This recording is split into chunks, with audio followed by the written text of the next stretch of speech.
যে ম্যাডাম আপনাকে কিছুটা আমার মায়ের মতো দেখা যায়, বিশেষ করে যখন আপনি অন্ধকারে আগুনের পাশে বসে থাকেন।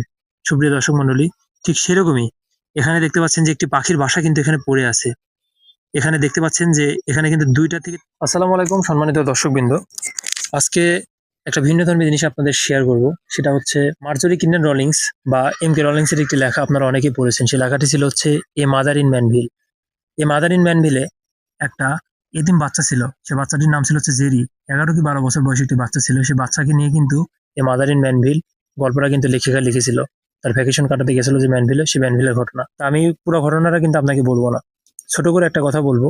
সেটা হচ্ছে এ মাদার ইন ম্যানভিলে জেরি কিন্তু ছিল একটি অনাথ বাচ্চা। যার বাবা-মা কেউ ছিল না। সে হচ্ছে অনাথ আশ্রমে কিন্তু পালে-পোষে বড় হচ্ছিল। সেখানে যখন এম.কে. রলিংস বা মার্জরি কিন্ডন রলিংস যখন তার ভ্যাকেশন কাটাতে সেখানে যায়, তখন কিন্তু তার বাড়ি কাঠ কাটার জন্য কিন্তু জেরিকে নিয়োগ দিছিল, তার কাঠ কাটার জন্য।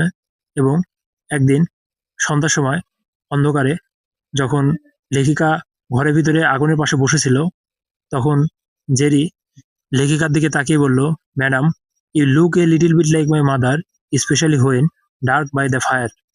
কথাটার অর্থ হচ্ছে যে ম্যাডাম আপনাকে কিছুটা আমার মায়ের মতো দেখা যায়, বিশেষ করে যখন আপনি অন্ধকারে আগুনের পাশে বসে থাকেন।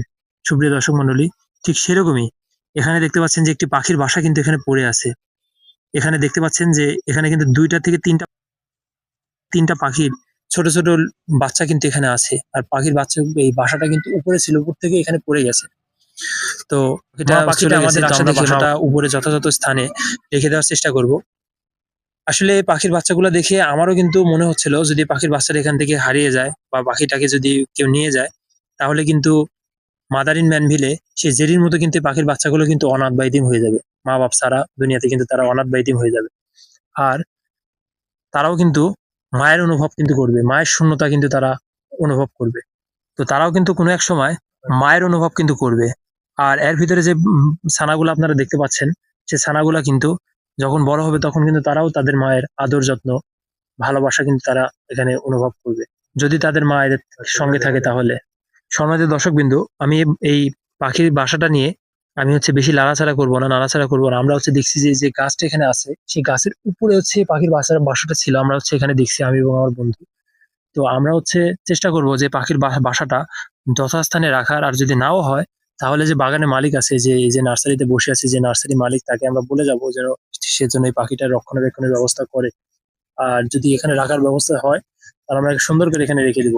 আমি নিজেও চাই না যে কোনো একটা পশু পাখি হোক বা মানুষ হোক, সে হচ্ছে তার মায়ের অনুভব, মায়ের শূন্যতা অনুভব করুক।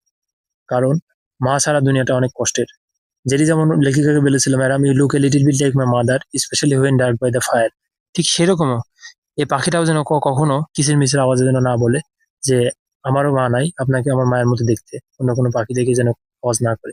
সে কামনাই করব এবং চাইবো যে এই পাখিটা ভালো থাকুক, সুস্থ থাকুক। এই কামনাই করব। আপনারা সবাই ভালো থাকুন, সুস্থ থাকুন। পরবর্তী ভিডিও দেখার জন্য রাতুল এক্সপেডিশনে আপনাদের আমন্ত্রণ রইল। আল্লাহ হাফেজ।